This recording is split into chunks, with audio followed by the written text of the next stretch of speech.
Hey guys, it's me, your host SuperSorrell. Thank you very much for tuning in. Look what I got! I got the real Ghostbusters Funko Pop vinyls.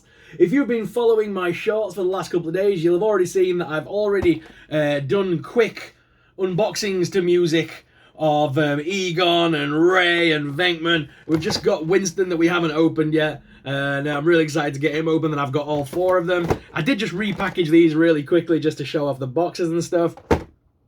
They're not the perfect set, I can't lie. There is some issues, we'll talk about that. But they're also, on the other hand, really cool. So the QC issue really upsets me. But we can't take away from the fact that this is the most nostalgic line I think they've ever made for me. I remember the real Ghostbusters. And do you know what? All this has done has made me want to go down a nostalgic route with Funko. So now I'm like thinking, well, if I collect the Teenage Mutant Ninja Turtle animated ones, and then if I collect He-Man Masters of the Universe, then I can start building out a cartoon universe. And then I sort of thought, well, I could have an 80s section and a 90s section. Because then I thought about, well, they did all the Cartoon Network ones. So I could go back and get Cow and Chicken. And they're about to do Ed, Ed and Eddie. And I could get all those, like, 90s cartoons. And then I went down an even deeper rabbit hole and found out that they're doing South Park and all sorts this year. So I was like, nope, stop it, Sorrell. Stop your madness. But I had to get these. And I'm dying to unbox them one more time and talk about them with you, because we have to talk about these. So let's do this! Oh yeah! I'm going to quickly unbox them, guys, and then we'll be back. Let's do it. You'll be down on the desk cam where you guys can get an up-close personal look at this awesome toy line. Okay guys, so here is the packaging of these ones. This is the back of the packaging. It's all identical except for the little silhouette in the corner here. So let me just pull one forward and you can see all the little artist renderings on there. Each of the boxes obviously has the side art as well, so you can stack your pops like that as well, and it'll create a nice mural effect.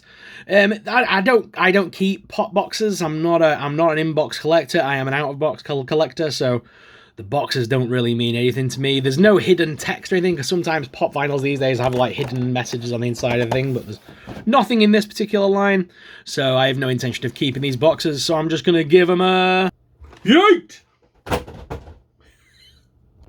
So here are the four pops all stood side by side. Sorry I had to stand them like that. It's the only way to get two of them to stand, which is really annoying. Each of them do come with their little coloured beams as well, which is pretty cool. And Venkman actually comes with a tiny Slimer, which is very cool, because in the television series, obviously Slimer lived in the firehouse and kind of was their little pet. So it's cool to have a tiny Slimer, although I don't remember him being that small.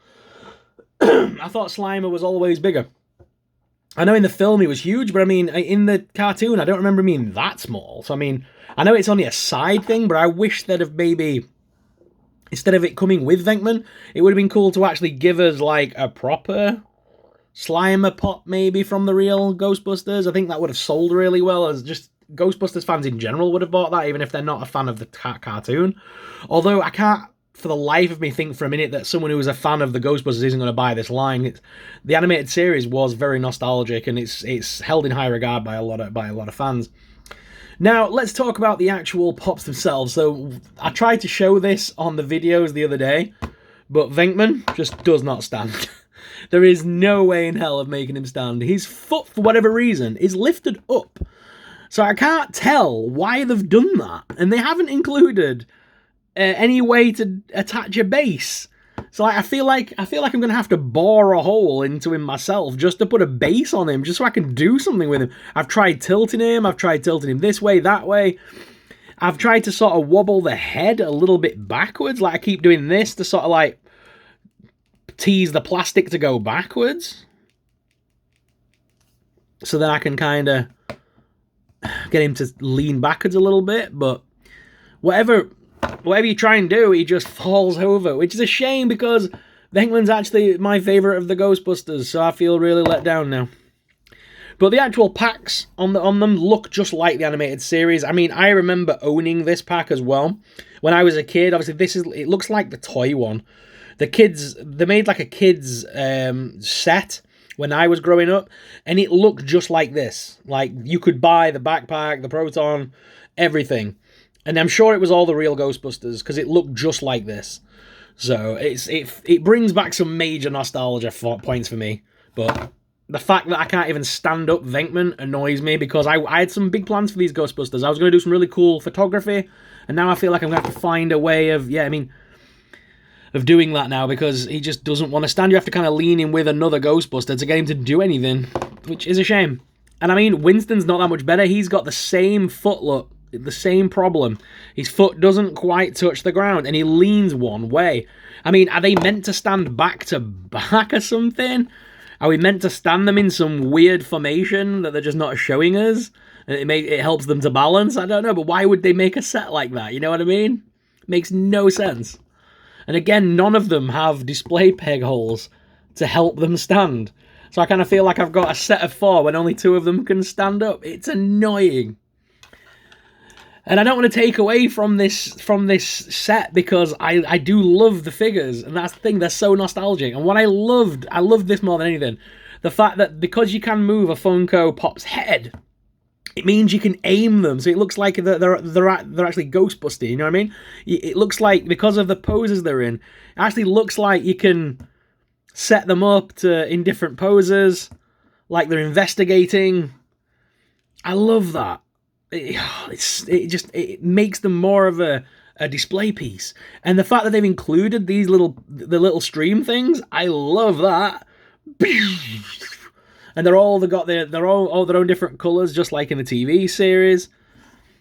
And like I was saying earlier, the only way I've found so far to try and get them to stand is by using the don't cross the streams method. And it's in my collection, it's now definitely crossed the streams, because that's the only way you're going to stand. Which irritates me. It's winding me up. But what can I do? See, and Venkman's the worst for it.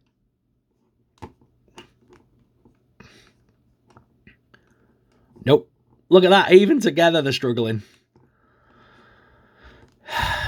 So yeah, so basically, when I do my collection stuff, them 2 are out. Them 2 aren't going on adventures. So when it comes to the Ghostbusting, sorry, Spengler and Ray, you're on your own, boys. Because I mean, who wouldn't want to see this crossover? Or the Haunted Mansion? Or if you really want to hit those 90s nostalgia vibes, all you've got to do is get this pot right here and throw in Casper. If you get the reference, let me know in the comments. But guys, what are your thoughts on this Funko Pop line? Is it a line that you would collect? What do you think about those QC issues? Have you got any ideas of how I could fix those 2 figures? Let us know in the comments down below. Thank you all very much for watching. As always, I'm your host, SuperSorrell. Make sure you hit like and subscribe on the way out. And I'll see you in the next video. But until then, may the toys be with you. Bye!